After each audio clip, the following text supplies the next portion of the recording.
राधे राधे सभी को। ज्येष्ठ पूर्णिमा के दिन यानी कि 22 जून 2024 को शिव मंदिर अडमा में राधा कृष्ण मंदिर जी की मूर्ति स्थापना दिवस था।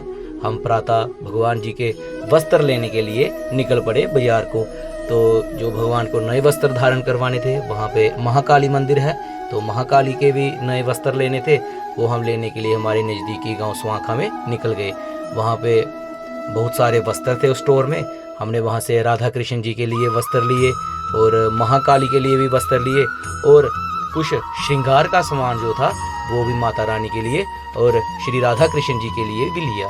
और वहाँ पे मुकुट हमने लिया, बहुत सुंदर मुकुट था श्री कृष्ण भगवान जी का, क्योंकि पहले वाला मुकुट काफ़ी पुराना हो चुका था। तो हमने नया मुकुट भी वहाँ से लिया और वस्त्र लिए, श्रृंगार का सामान लिया और महाकाली के और राधा कृष्ण जी के वस्त्र लिए और वहाँ से हम निकल पड़े।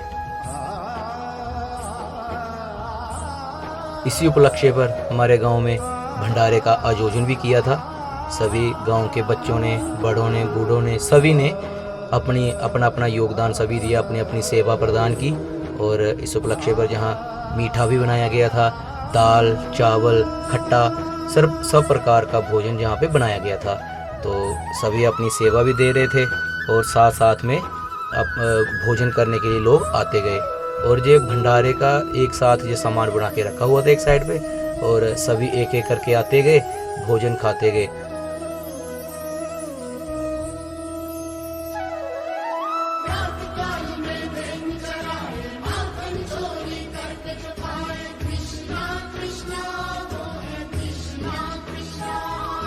भंडारे में जो हमारे गांव के पंच हैं श्री पंडित दिनेश दत्त शर्मा जी, उन्होंने वहां पे आकर के जो दाल, चावल इत्यादि जो भंडारे के लिए सामान बनाया था उसका वहाँ पे आकर के जायज़ा लिया। सब देखा कैसा बना हुआ है, कैसा परोसा जा रहा है, तो वो सब आकर के उन्होंने वहाँ पे सामान का जायज़ा लिया और हमसे वहाँ पे सभी के साथ बैठ कर के युवाओं का जो सेवा प्रदान कर रहे थे बच्चे, उनका हौसला बढ़ाया, उनके साथ बातचीत की। और ये जो हमारे पंच हैं ये काफ़ी अच्छा काम करते हैं हमारे गाँव के लिए। काफ़ी धार्मिक कार्य भी इन्होंने मंदिर में करवाए हैं। वहाँ पे जो शेड बना हुआ था, पहले शेड नहीं था वहाँ पे, क्योंकि आरती होती थी सुबह शाम और लोगों को बैठने के लिए शेड नहीं था।